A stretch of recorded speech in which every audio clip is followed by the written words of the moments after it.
far as I know I talked to, it's not one of those things, the timing's not good to go up and talk to him. I talked to a couple of people that talked to him afterwards when some of the motion might kind of wear down. He said he felt good, just didn't real out of whack mechanically. He said he couldn't command the ball, which obviously the opposite of what Price was able to do. Worley gave us some good innings, got us back in it, but a lot of guys pitched pretty well out of the pen. We just couldn't do much offensively other than one inning. How frustrating was that outing for Tillman and for the team to get that kind of starting pitching?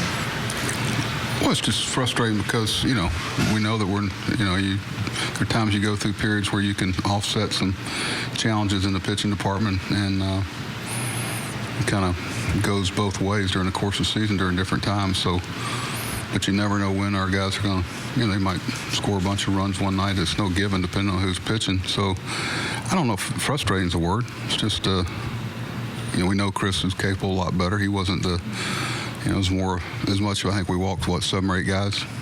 That probably was one of the keys to the game for me. You let him, work his way out? Probably, but I tell you, Rich, probably not, because he had 60-something pitches in an inning and 2/3. That's not good business. That's not a good risk reward for someone. I probably wouldn't have.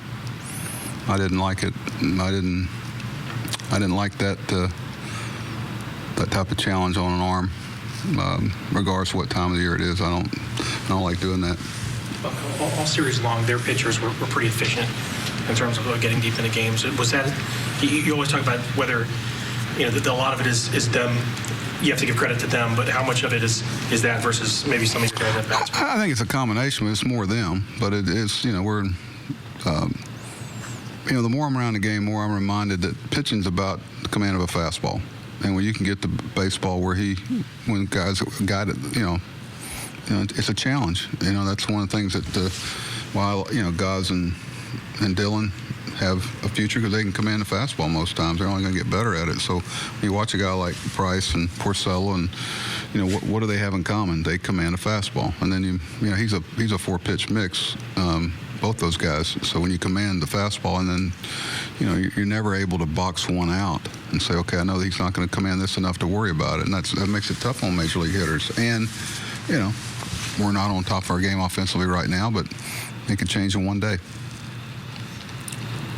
How impressive was it to see you guys hit one out there against David Price? He's hit a few home runs, but, it's he's presented himself well. And, we like him. That's why we think he's got a chance to be a contributor down the road. And, he's done well in a few at-bats. And, see how things go down the road. So far, so good. I've been happy for him, too. And, he's been a contributor in a time of need. When you came back for this homestand. Pardon? When you came back for this homestand, you were only down a game in the division. You're 7 down tonight. Are you surprised at that? I'm not surprised by anything done by human beings in our world and sports. I've gotten past that. But, no, when you consider the competition, and, we knew from spring training on that, Boston was capable of this type of baseball. And unfortunately, the timing's been tough. But there's not a huge margin there. But at this level of play, things can snowball one way or the other, and people look at the big picture of it, and rightfully so, and it looks tough. But I don't get surprised by anything. But no, I don't live in that world. I try not to anyway. You talk about the resiliency of this team, not just this year, but in past years. But losing 4 at home against a division rival. Is there a major concern or a concern in your mind as far as snowballing is concerned? No, not with this group. It is what it is as far as the competition. And, it's just like, how did they rebound when we went into their park and beat them a couple of times this year, or beat them here, or, whatever? Or how did the Yankees rebound when we swept them? And how did people, that's something that people haven't been in the arena, just can't, get a feel for. And you want it to stop. You want to do what it takes to make it stop. But, You know, that's the level you're dealing with here. You know, this is the best competition in the world, and you know, when you're down, they're going to step on you. When you're up, you're going to ride the flow as much as you can. It's all about stretching out the good times and shortening the bad ones, and we're going to try to shorten this one starting tomorrow.